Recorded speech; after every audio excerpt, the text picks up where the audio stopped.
be true of most people, but not you.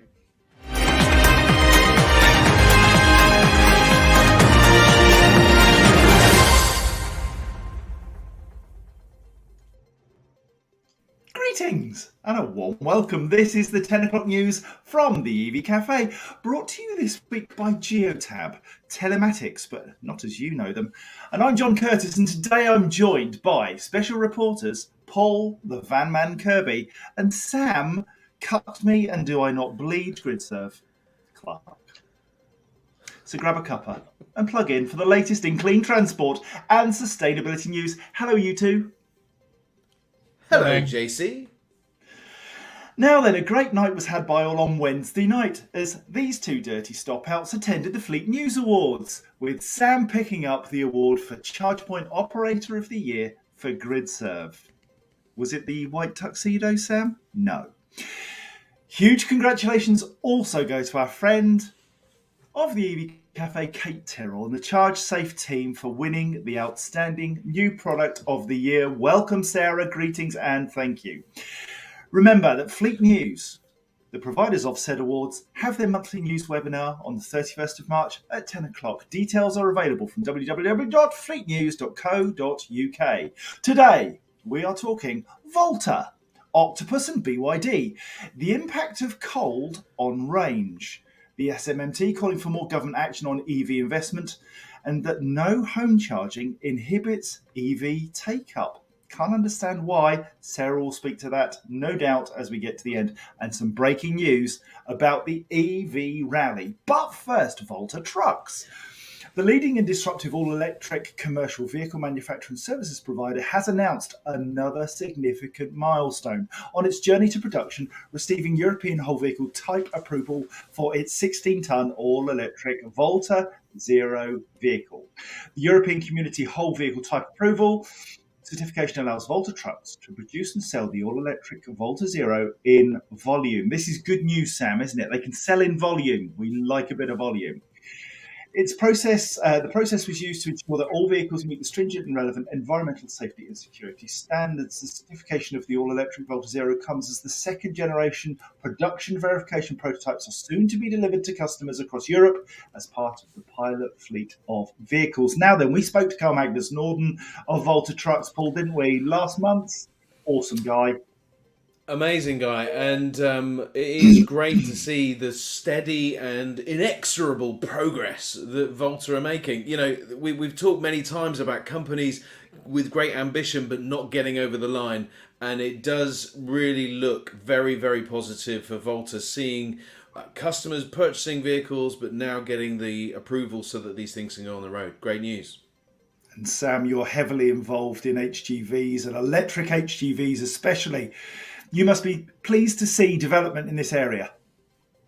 Yeah, it's really good. I mean, obviously type approval is pretty essential, otherwise they will sell nothing. So obviously it's a fairly big milestone to achieve. But yeah, we need to sell vehicles on the road. So it's great progress, as Paul said. But I'm looking forward to the day when the vehicles are bought and there's a production line and everything is on the road. So yeah, really good progress. There is a production line. They are on the road and they have been bought. Well, so it says in the news it's pilot vehicles. So we need to get the ones that are type approved, production line sold to all the companies across Europe, and then it's production verification vehicles which have gone down the production line. Okay, all right. We need to see them sold to customers on the road, delivering every day, but this is great progress. Let's not forget Arrival that didn't arrive. So we just need to make sure that Volta get there, and they will do, I'm sure. Welcome to Feisty Friday, everybody. Octopus Energy Group has struck a deal with BYD for Octopus EV to purchase 5,000 new electric vehicles from the Chinese carmaker over the next 3 years. As part of the agreement, Octopus EV will also become BYD's recommended salary sacrifice partner for their business customers in the UK. The initial order will include the BYD Atto 3, an all-electric SUV, making its debut in the UK this month. The car has an official range of 260 miles and is the latest EV to be offered by Octopus EV, which now has more than 85 cars available to customers. Now then, we've had a little bit to do with Octopus EV on the podcast, Paul, haven't we? Fiona Howarth came along, had a chat. BYD, it's a hugely misunderstood and misrepresented provider of EVs in the UK. Misrepresented? Well, there's a lot of people saying Chinese, they're not very Oh, good, yeah. build quality not so great. It's just not true. It seems that way. I've seen the new BYD at their offices in Slough and just had a quick look at it as I walked past straight to the trucks and the commercial vehicles that they also provide in the UK and have been doing for some time, the bus.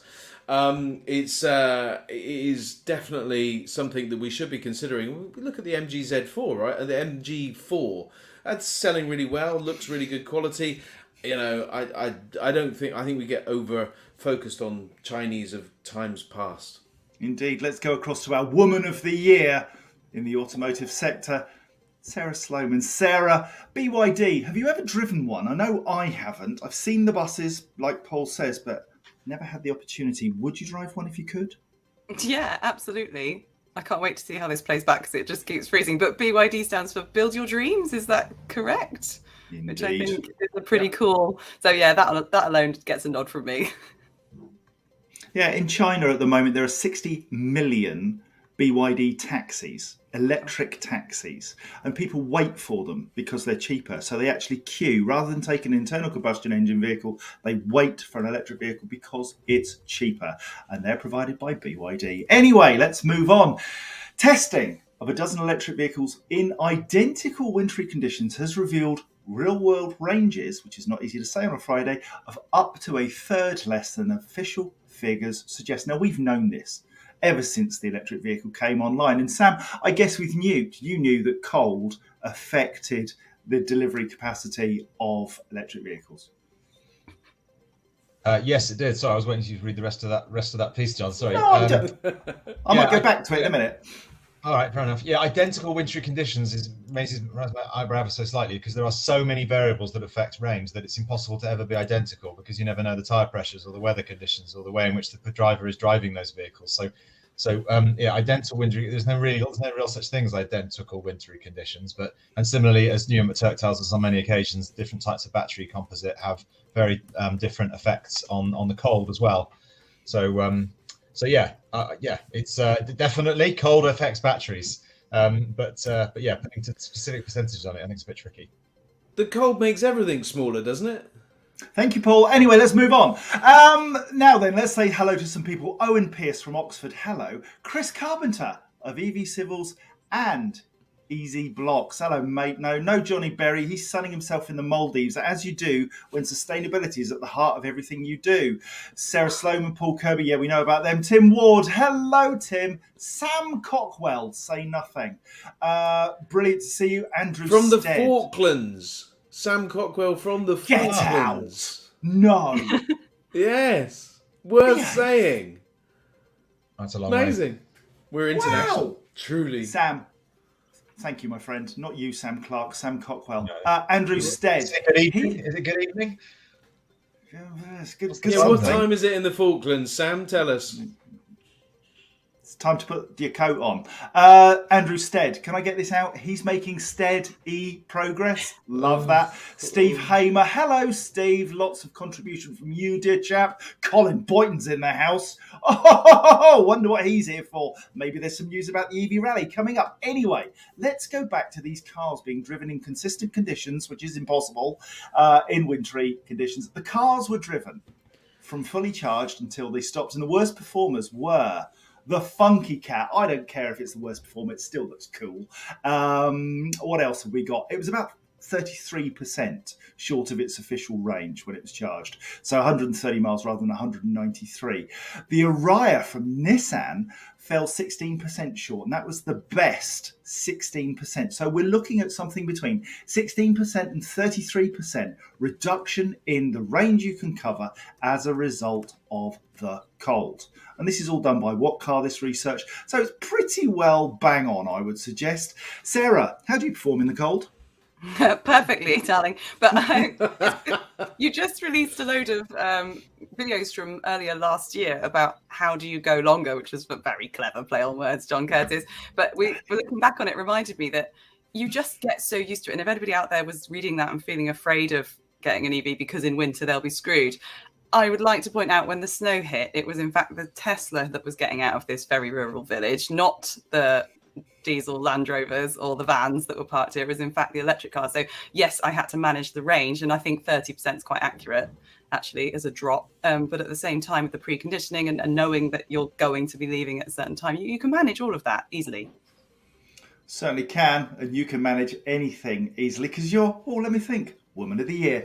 Britain's ability to compete as an electric vehicle production leader is at risk unless the government responds to increasingly fierce international competition from abroad, the SMMT have said. Society for Motor Manufacturers and Traders, Paul, just in case you pick me up. A new blueprint published today highlights efforts by other countries to power up political and economic backing for their own automotive sectors, positioning themselves at the front of the queue for investment. Now then, I've got a bit of a bone to pick with this, in that this is about business now. Government, their job is to put the framework in place for things to be successful. This is now about business picking up the challenge and the opportunity of EV. Sam, would you agree, or do you think government needs to do more?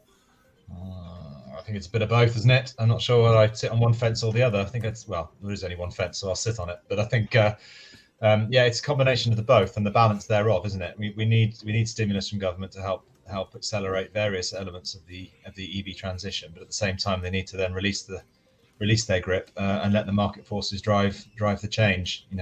So I think my answer would be that there has to be a clever balance always in terms of government intervention and incentives, and then natural economic market forces. And Sarah, you've worked in public policy for many years, not that many, because obviously you're still very, very young, but your experience would be that the public sector puts in the structures and those incentives at early stage to pump prime the marketplace. But then business really does have to pick up the challenge and say, right, let's go and do this. Yeah, and they need to be empowered to do that. I do find it quite frustrating when central government releases some money, it trickles down to local authority, private sector tries to help the local authority. They meet a whole load of red tape along the way, which has improved in the time that I've spent looking at it, just watching it happen.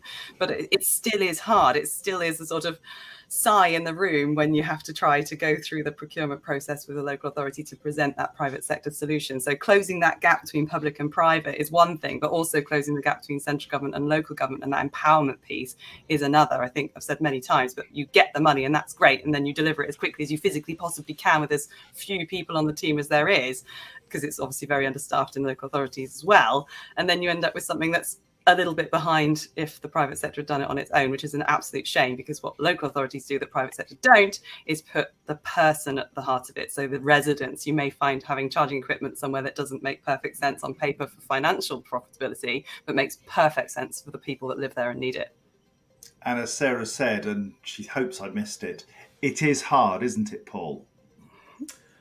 It can be at times.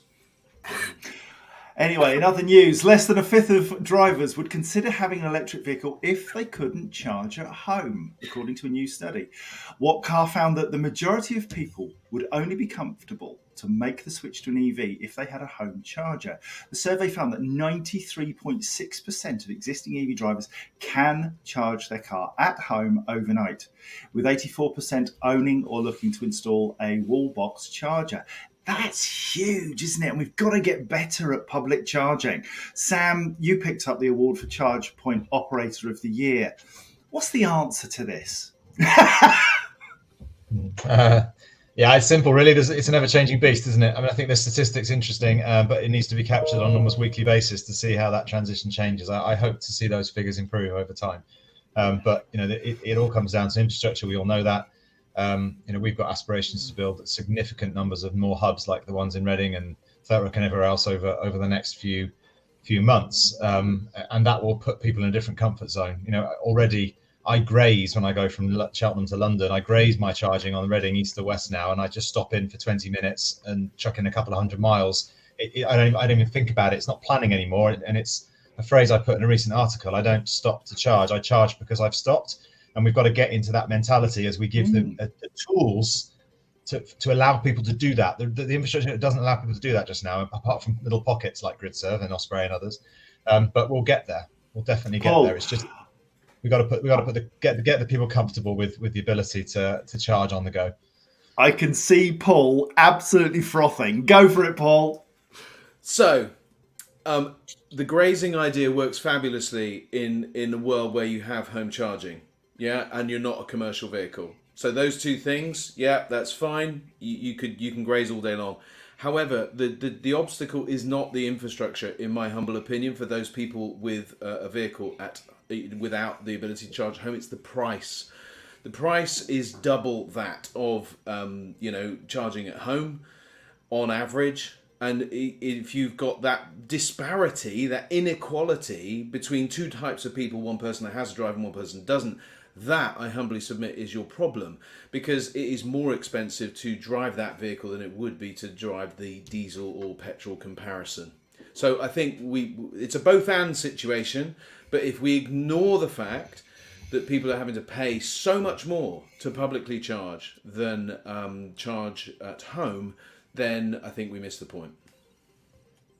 Thank you, Yeah, Paul. it's actually the same point, because the prices are dictated by the cost of the infrastructure that's being installed. So, we're investing hundreds of millions into infrastructure to support people who don't have off street. That has to come at a cost. It can't be the same as your home utility. So it's always going to be more expensive. So economies of scale would dictate those prices coming down. If we can separate electricity prices and gas prices, that will help. If the government would look at 5% VAT rather than 20%, that would help. Yeah, absolutely. But it's always going to be more expensive to charge in a convenient fashion than it will be at home. It's just a case of getting that disparity smaller, and the more economies of scale all of the charging operators get, and the more volume that comes through, we'll get more economies of scale and the prices come down. But that's not going to happen overnight. So the two things, I think, are very much linked, or almost the same, rather than two separate topics. Can I just say, Andrew Stead has said in the chat, charging etiquette will only deliver capacity. Paul, fleet should be kept away from public charging, in my opinion. Too risky, costly, and inefficient. Sam's nodding, Paul's frothing.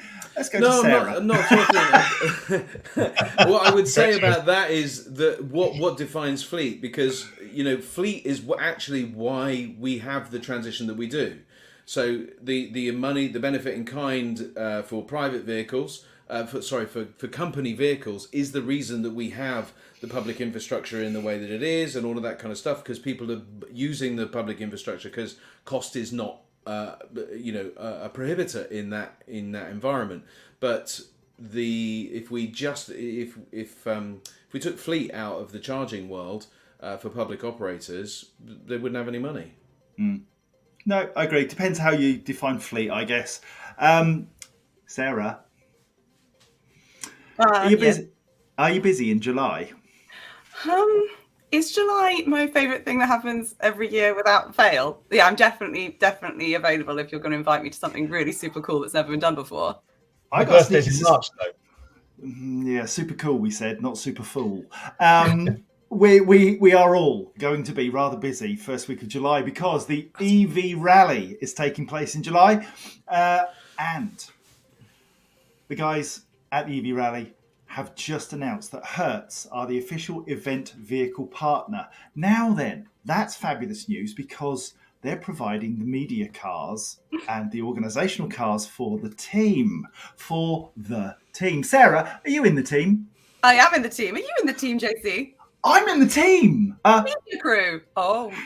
Wow, golly. Anyway, to align with their investment and commitment to creating one of the largest EV rental fleets in the world, including a rapidly expanding electric fleet across the UK, Hertz will provide 4 electric vehicles to the EV rally team and its media crew, epitomising the collaboration theme that runs throughout the event narrative. So, if you're not sure about what the EV rally is, 5 capitals, 5 days, many vehicles, all of us 4, a load of other drivers, one. Oh no, John's frozen. I thought it was me again. I keep freezing. No! You're back. It's all right. Yeah. 5 Keep days, going. 5 cities. That's what we heard. Okay, 5 capitals, 5 days, many vehicles, loads of drivers, 4 of us from the EV Café, and one mission to show that with EVs, it can be done. 1,400-ish miles. Don't tell me EVs can't do it. We are absolutely beside ourselves with excitement about the EV rally coming in July. Colin Boyton, can I echo your whoop? But hey, John, how exciting! Cars, vans, and trucks all doing it. We got like DAF are doing it, Mercedes are doing it. I mean, you know, Maxes are doing it for the vans, and others I'm sure will be available, and cars. Just brilliant. It's like, ooh, we're doing this whole thing. So, as I say, it's all about cars. So, thanks for No, joining it's us, not. Paul, and goodbye. Bleh, bleh. Vans, trucks, yes. Any final thoughts, Sam, Sarah, Paul? Let's start with Sarah, Woman of the Year. Oh, it's not to be missed. I think everyone knows how much I love the EV rally, and every year it gets more exciting and more impressive and more demonstrable. The whole point is showcasing what vehicles are possible, what's possible with the vehicles, but also kind of highlighting things that were a problem. And then as it goes through the years, we can look back and see the progress that we've made. So I hope it happens every year, and the challenge just gets bigger and bigger. I can't wait. Sam, I've just seen that it's possible that e-motorcycles will be on the rally as well. I know Sarah, Sam, you both have e-motorcycles. Go on, give it a go. No? Yeah, I did ask if I could incorporate my motorcycle somehow, but I think because I'm supposed to be, working, I probably shouldn't faff about with that. Yeah. It looks like a complete celebration of transport. Sorry, Sam, you were talking as well. Yeah, well, that's fine. I'm used to you interrupting me. A motorbike's a bit of a stretch to do 5 cities in 5 days, I think. But hopefully, in the fullness of time, as technology improves, we'll be able to do 2 wheels a bit more effectively too. But yeah, no, massive hats off to Colin and the team as always. You know, they are just incredible, really. I mean, they are a very, very important part of this whole industry, and they are showcasing in a fun way, in a really effective way, the capabilities of all these types of vehicles. So. Yeah, can't praise them enough. It must be a tremendous amount of logistical exercise to get, especially people like us involved. It's like herding cats, isn't it? So, well done to him, and I just hope they continue to come up with creative, innovative ways to spread the message, because it's a phenomenal thing and a privilege to be part of. Well, somebody in the chat asked if this was innuendo bingo, and Laura Holloway has just said she'd love to come in a Polestar. Let's move on, Paul. Anyway, I'm gonna go round that little comment and just say how exciting I am finding it today with all of our guests. We've got Jamie Ogilvie from Australia, fresh from Fully Charged Live. The first one of the year in Sydney, Australia. So she's done that event down there last weekend. We've got obviously Sam from the Falklands. Wow, we are truly international. And what a set of comments we got. We just comments. And there might even be an electric excavator on the Green Fleet Rally. I mean, this is like, oh gosh, it's like, exciting.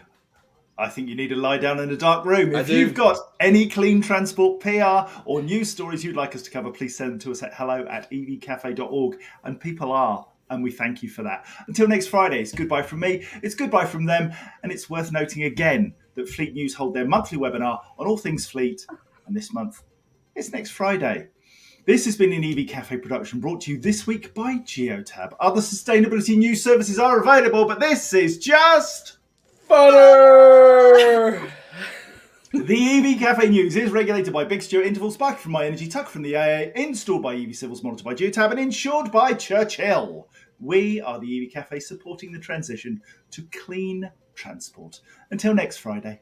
Bye-bye. Bye. Bye.